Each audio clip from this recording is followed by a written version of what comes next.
Hello, and welcome to the Physicians Committee's weekly Mission Critical briefing with Dr. Neal Barnard.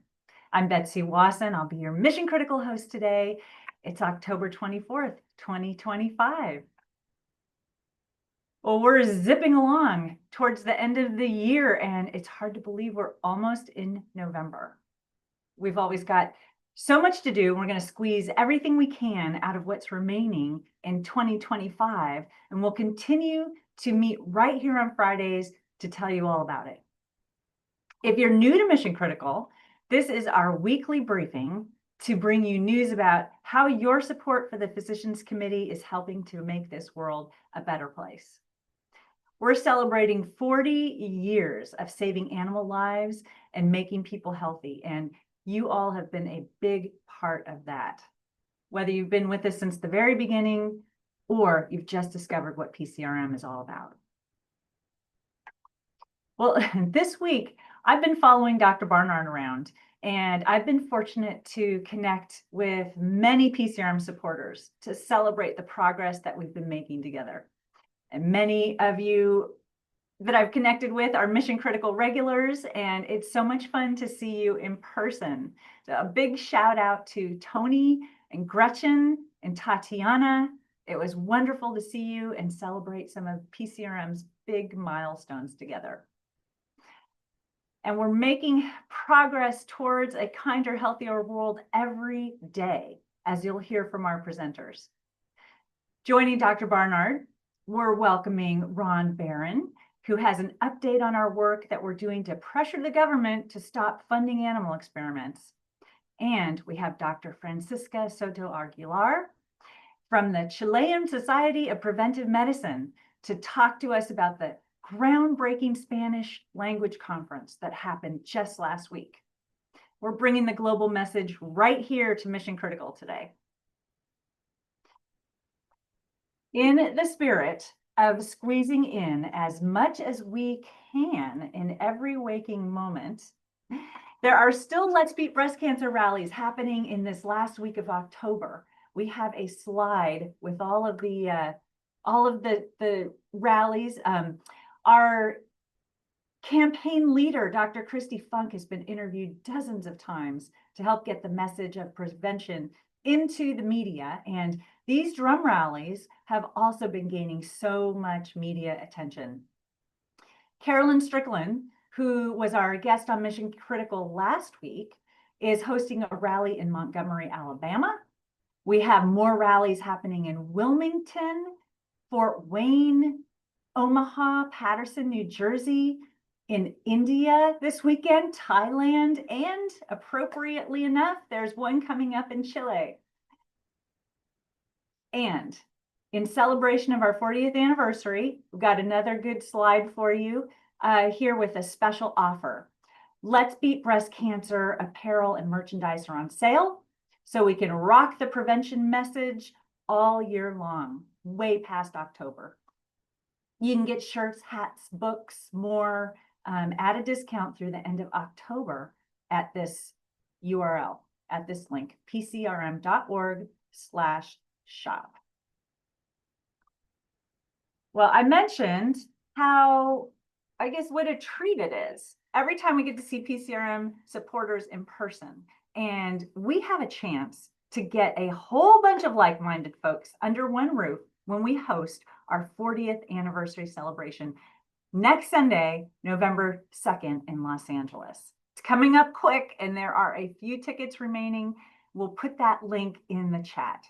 Some of you have already bought tickets, are traveling across the country to join us. We're so excited to see you. We are counting down. So if you're on the fence or if you haven't bought your tickets yet, now is the time. This is going to be so much fun. So speaking of seeing you, now's the time to start chatting. If you haven't already, go ahead, post your name and where you're joining from today. Let's see how international we are. Go ahead and choose everyone from the chat menu, not just the hosts and panelists. That way we can all see your messages. You can post questions in the chat as well. Well, let's get started with our presentations by welcoming PCRM's founder and president, Dr. Neal Barnard, with a mission critical update. Well, thank you, Betsy. Thanks to all of you for joining. Let me share my screen. There's an awful lot happening right now, and I want to actually start with some medical news. People know about the effect of nutrition when it relates to their heart, or reducing cancer risk, or losing weight, or dealing with diabetes. But here is something you may not have thought about, and that is urinary tract infections. What could that possibly have to do with what we're eating? Well, this report just came out, just came across my desk about 90 minutes ago. But it's from Lance Price, who, those of you who were at our International Conference on Nutrition and Medicine 2024, I believe it was, Lance Price from the George Washington University gave a tremendous talk that related to microbial contributions to Alzheimer's disease. Well, his team did an amazing thing.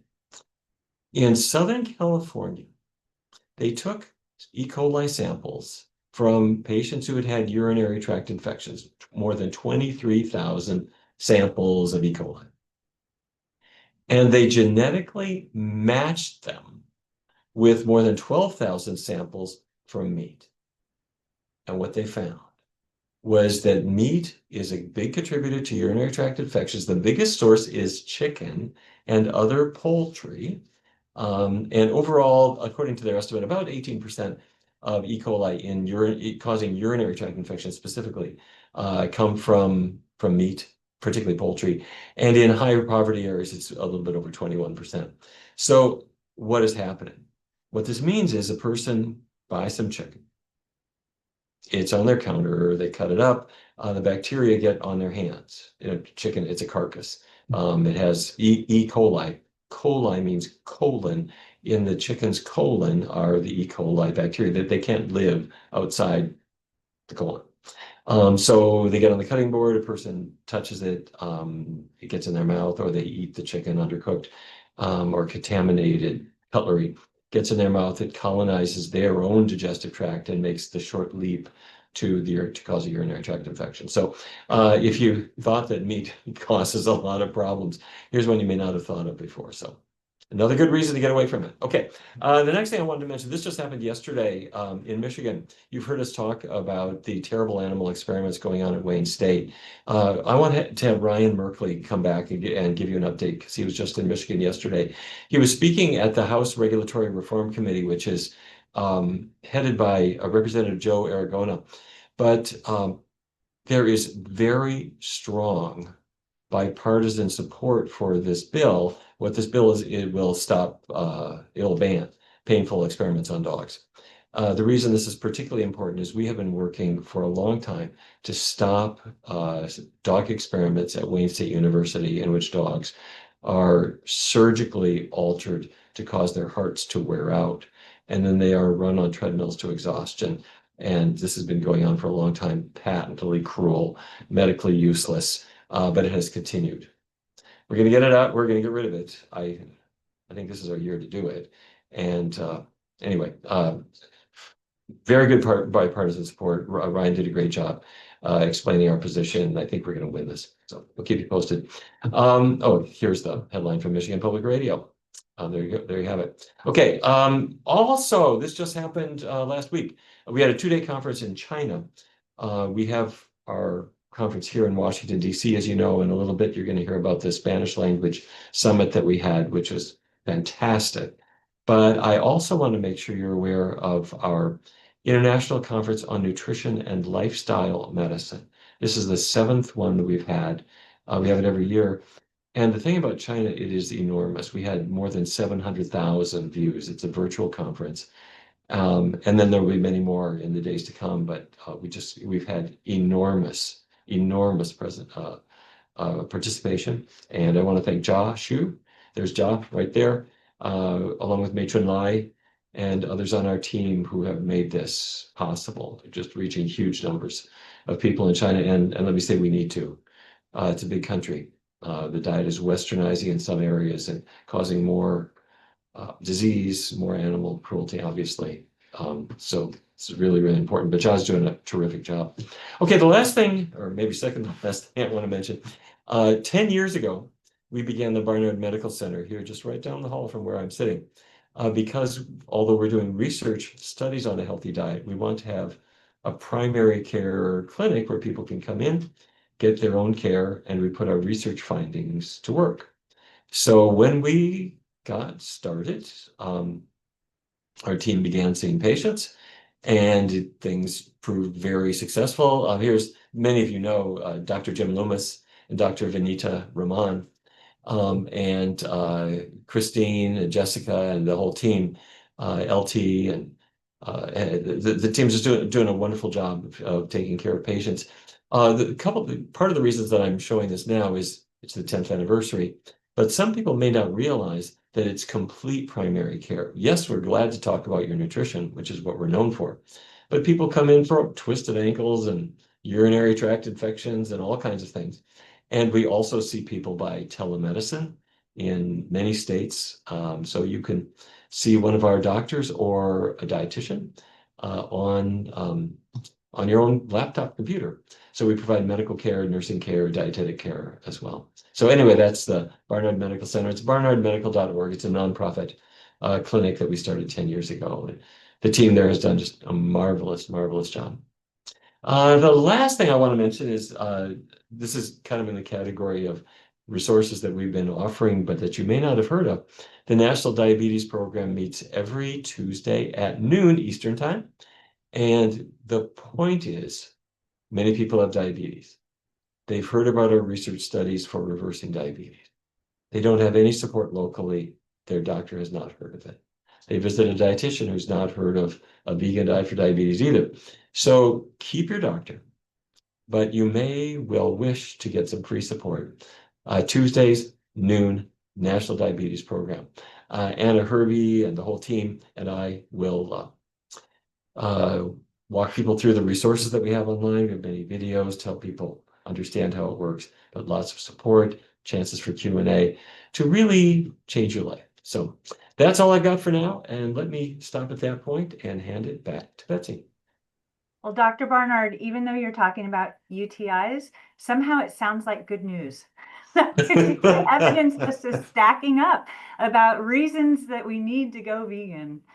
And and you also mentioned 10-year anniversary of Barnard Medical Center, and it's just hard to imagine what it was like without the Barnard Medical Center. And I think that was a pretty good idea you had. Well, I have to say, the credit really goes to the team. I mean, they're first-class doctors, and they deal with all kinds of things. And so when people get stumped about, thyroid conditions and diabetes that's not doing very well, or a person who's struggling to lose weight and they don't want to use a GLP-1 like Wegovy, they say, what can I do instead? The team has been so incredibly helpful. I didn't mention this, but they also have special programs, which we've talked briefly about, where Dr. Rahman, for example, began a special diabetes program where people get education and support all at once, where the whole group of people can get together. Now, most of the patients come in individually, obviously, but those who want to work collaboratively and share recipes and everything else can do that. We have the diabetes program, an emotional eating program, and a weight loss program that Dr. Rahman has pioneered. I'm glad you mentioned that. I was speaking with somebody just recently who was new to their plant-based journey and was just finding the support through BMC, these virtual support groups, just as a lifesaver. So something very special that a lot of people are taking advantage of. Yeah, absolutely. So as I said, most people are individual patients, or it's just like sitting down with your regular doctor and you have your confidential visit. But there are the group programs that a lot of people like to join because it pumps them up with new ideas and accelerates their progress a little bit. So there you have it. Thank you, Dr. Barnard. You bet. All right. Well, let's see our next presenter. Ron Barron is PCRM's Research Advocacy Coordinator and works with our team to end animal experiments. Welcome, Ron. As you've heard here on Mission Critical, this year has been filled with a lot of big announcements and progress towards shutting down animal experiments, but there's still a lot of work to do. And Ron and the team are working hard to keep that momentum going. Yes, thank you so much, Betsy. Let me just share my screen.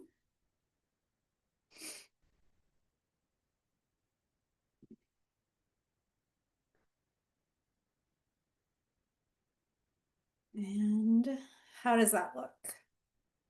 Looks good. Okay. Looks good. Awesome. Well, hello everyone. Today I will be providing you all with a research compliance update, specifically our efforts to modernize the United States Department of Agriculture's nutrition research program. So the USDA has 6 human nutrition research centers that spend tens of millions of dollars each year on animal experiments, even though these often fail to translate to human outcomes and can be replaced by more reliable and human-specific approaches. So you may already be aware that the NIH and the FDA have recently prioritized new non-animal technologies that better reflect human biology. And so we are urging the USDA to ensure its nutrition research program remains in step with these federal shifts.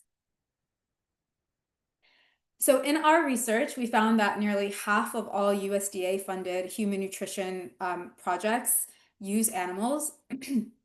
We tallied up the numbers, and in 2023 alone, over 11,000 animals were used. These experiments test common foods like coffee and wine and beans, things like that. And oftentimes the animals are force-fed in a procedure called gavage, where a researcher will take a tube and force it down the animal's throat to administer the food item or drug directly into the animal's stomach. As you can imagine, it's very stressful and painful for the animals. And the products that are tested are often already widely consumed by humans. So we know that they're safe and that the methods used can additionally be safely studied without animals in ways that better translate to human health. So for example, the study of the gut microbiome is something that we frequently see in these experiments, but it is possible to use non-invasive methods with something as simple as an individual sending in a fecal sample into a lab for analysis, for example. So arguably not the most pleasant way to spend your afternoon, but it is more relevant than force-feeding mice when looking at the microbiome. So we are seeing federal momentum, especially this year, which has been very exciting. The NIH has launched a major new initiative in April to prioritize human-based research technologies and reduce animal use through the creation of the Office of Research, Innovation, Validation, and Application. And if you can't remember all of that, the acronym for that is ARIVA. The FDA likewise has published a strategic roadmap to reduce animal testing in preclinical safety studies. And so these developments signal strong interagency momentum and are really a valuable opportunity for the USDA to align with what is no less than a new era of scientific innovation, which is really great. So research compliance impact. So what are we doing in research compliance?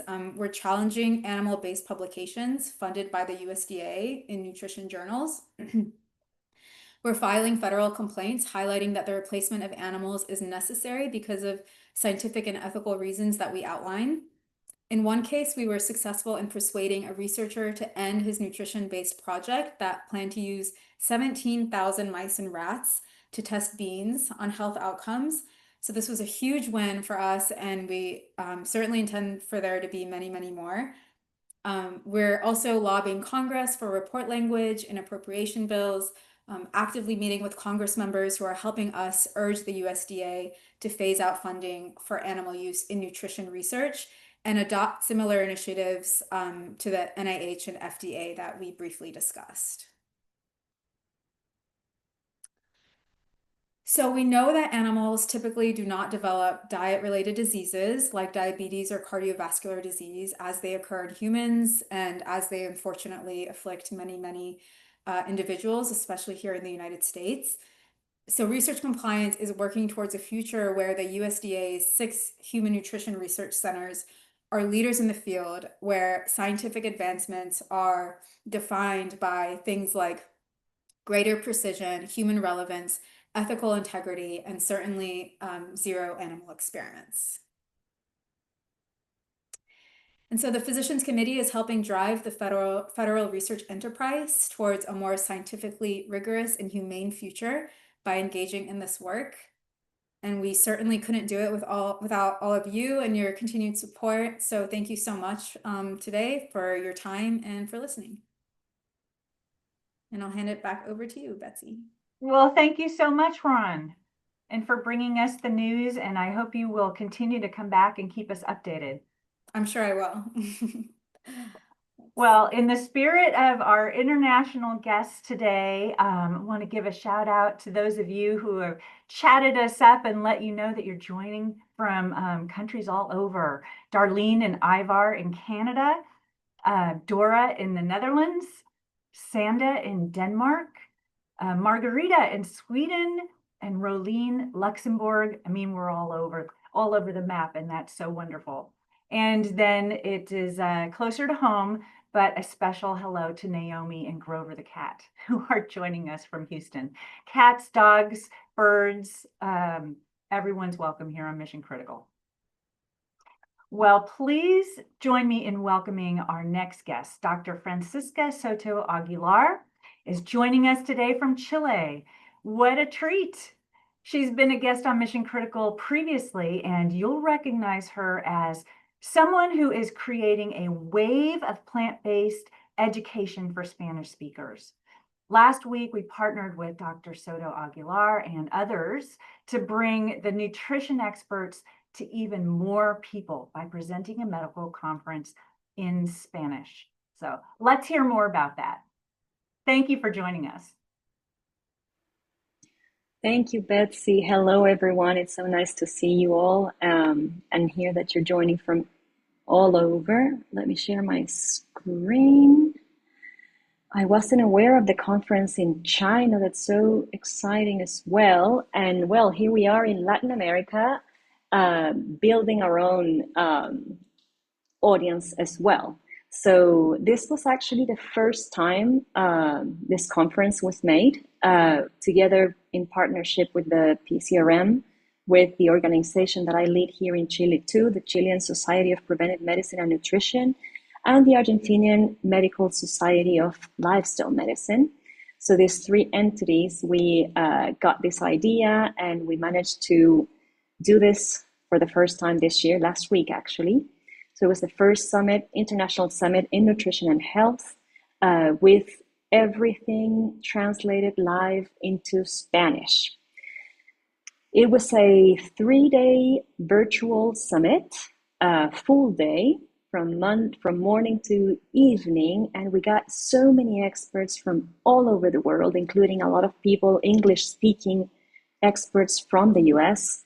So it was really nice to finally get to hear and learn firsthand from these experts from everywhere. It's a great thing that internet is now in all of our homes. Access is there, but there's a language barrier, right? So we try to bring this down through this live interpretation of the whole conference. And we also got a few Spanish-speaking speakers. I'm sorry for this this slide. I know it's very small. Don't worry, I'll show you in detail each module. But I just wanted you to have a broad view of how it looked like a bit. The co-host and program MCs were Dr. Barnard, myself, and Dr. Evelyn Ray, each one of us representing one of these three organizations. And these were all of our beautiful speaker list. You might recognize many of them, probably not all of them. And we are also happy to bring some light into researchers from all over the world, including Spain, including Chile, including Argentina, and even Germany and a few other countries joined us to share their latest research, their recommendations, and their experiences. This had 8 modules. The first one was on cardiovascular health on day 1. And we had Dr. Kim Williams, Dr. Miguel Lopez, and also Dr. Christopher Gardner presenting. A few of the presentations, including his, we got dubbed into Spanish, so translation was really, really good for that. And we had a round table to finish up with each of these modules.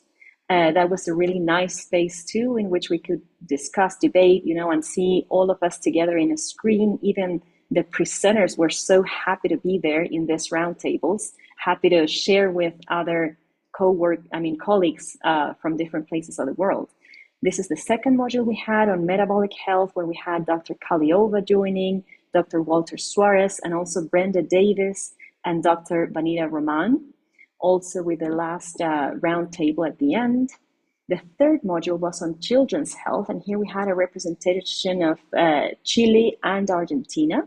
We talked about the foundations of lifestyle medicine in childhood, which is like a new concept that's being developed, particularly by Dr. Marina Gainza here presenting. And we were able to talk and share about plant-based nutrition in children as well. Then the fourth module was on Dr. Soto-Aguilar, I'm not sure if we're having a glitch with your slides, but we're still seeing the first slide, and we're no, really? Yeah, it's a little glitchy. So I just wanted, maybe if we kind of start the slide over, it'll be more of a smooth transition. And, let's see. and we can see the slides on the side. I just want people to get the most out of what you're sharing with us. Of course. I'm sorry, I'm not sure I got what you meant. Is this now showing, or? Yes, it's showing the first slide. Oh, it's still not showing the other ones because I'm moving forward. There we go. Now we're seeing another slide. So maybe I should just keep it like this and not in presentation mode. I think it needs to be in presentation mode. It just was. Here it's in presentation mode. Okay. But you can't see me moving up. It didn't look like the slides were advancing. Does it now? Do you want to try advancing to a second slide? I am. Oh. Yeah, I am. No, we're not seeing the second slide. Oh, okay, now we are. Now we are. So maybe now I we're am back not. On. I'll just leave it in this mode, I think, because in presentation mode, apparently you don't see me going through the slides. Okay. Is that okay? We're back on the first slide. Yeah, but now. Yep. Okay. We're back in business. Okay. I'll just leave it in this mode then. Sorry about that. I didn't know you weren't seeing. So I was even apologizing for my second slide, and you were not even seeing it. Well, this is kind of the whole program, right? As I was saying, we had 8 modules, round tables at the end of each module. These were us, the co-hosts and the program MCs that I had just mentioned, and all of our speakers. I was telling you about the first module on cardiovascular health with Dr. Miguel Lopez, Dr. Kim Williams, Dr. Gardner, and the round table at the end. This was our module on metabolic health, also on day 1. Our module on children's health on day 2 with Dr. Marina Gainza and Dr. Ilanit Bomer on plant-based nutrition and in children and lifestyle medicine foundations for children or for the pediatric population. The fourth module we had on day 2 was on sustainable diets. I was able to show myself the work we've been doing in Chile with a new dietary guideline called the volcano. In Chile, there's a lot of volcanoes, so it's kind of adapted to our culture in many ways. And it's strongly based on sustainability as well as on health, of course.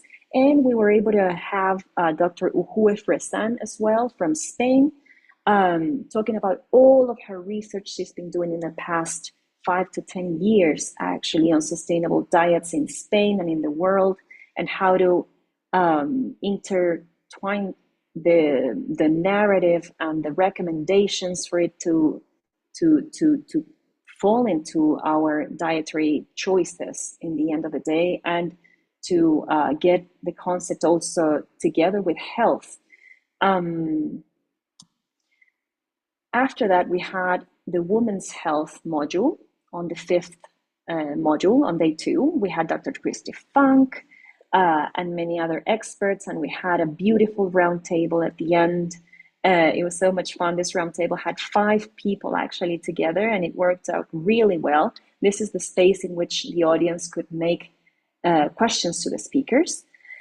Then we had the Cancer and Nutrition module, where we had Dr. Giovannucci, Dr. Peter Carroll, Dr. Urbi Shah, and also Dr. Kai-Xiong Ye presenting, and the round table with it. The 7th module was on ethical science and research, which was really interesting. We had Dr. Barnard presenting with Janine McCarthy, and also Gonzalo Quesada on the psychological, philosophical, and of course practical aspects of ethical science and clinical research. And last but not least, we had a module on ultra-processed foods. Where are we now? Where we were able to hear Dr. Barnard again and Dr. Michael Greger. We got a lot of questions from the audience as well, so we had a nice roundtable at the end. It was really interesting well, beautiful. And we also took this space to share to the Spanish-speaking audience the PCRM's One Healthy World in Spanish, or Un Mundo Saludable. So we had a little presentation together with Dr. Marcela Sandoval. She and myself and Katia Galvis are the 3 co-hosts of this program. We also got Katia Galvis in a cooking demo in between these days. So it was really, really good. A lot of people also asked questions about this. Where could they find it, and what the chapters were about. So it was really, really good. A great idea from Dr. Barnard to add it to the program. And we also had the presence of Food for Life instructor Aifra Ruiz with one of her cooking demos on breakfast from all over Latin America. So this was really beautiful, and her recipes were shared with the people for them to download with the registered people.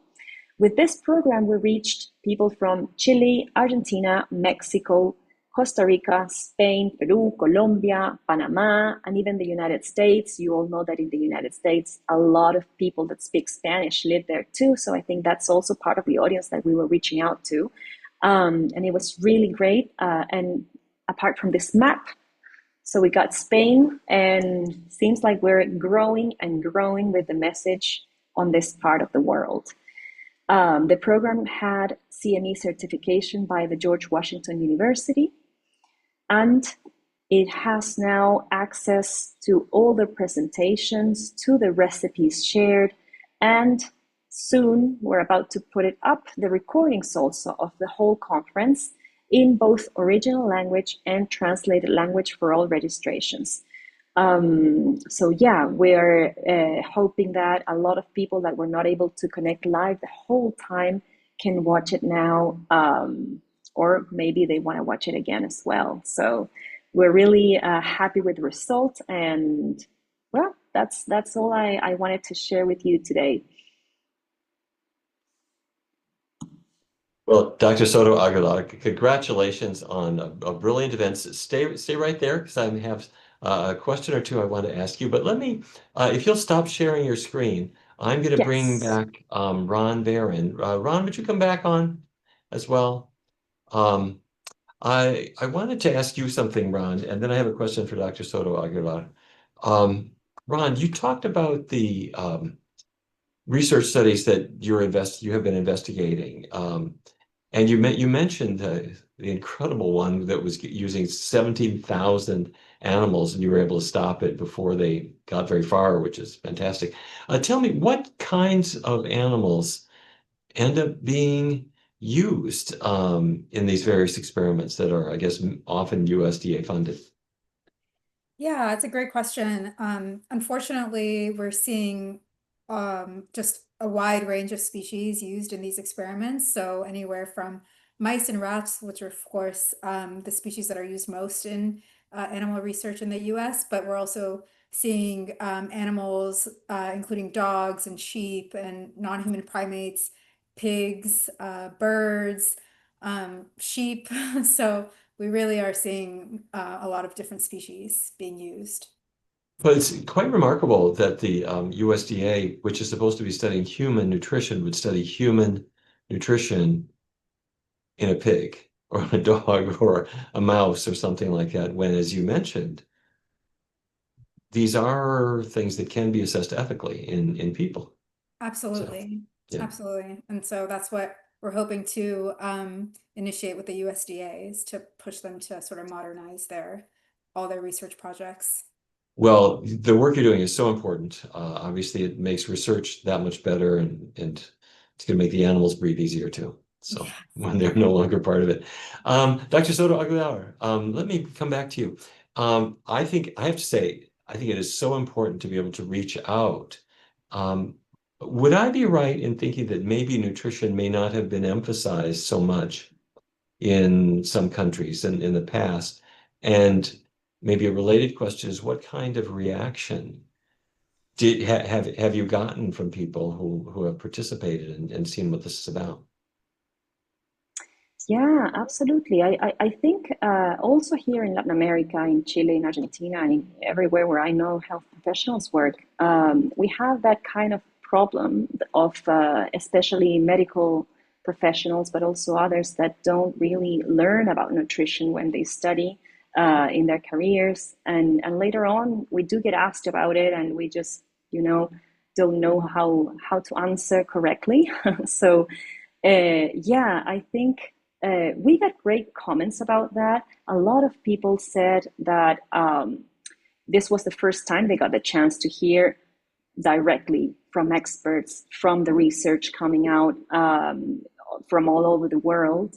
But also a few comments came in on something that I think is interesting, is that this was a unique space because it was clearly no conflict of interest involved, high quality, no industry, just responsible and ethical science. And I think that's pretty special too for us in Latin America.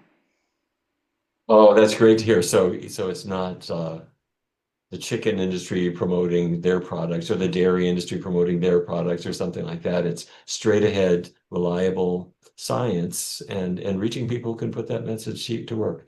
Well, congratulations. I know you're already thinking about next year. So congratulations on that. I think it's going to grow and influence so many people. So that's wonderful. Okay, Ron, come on back with us. And Betsy, would you like to come back as well? We'd like to. I'm back.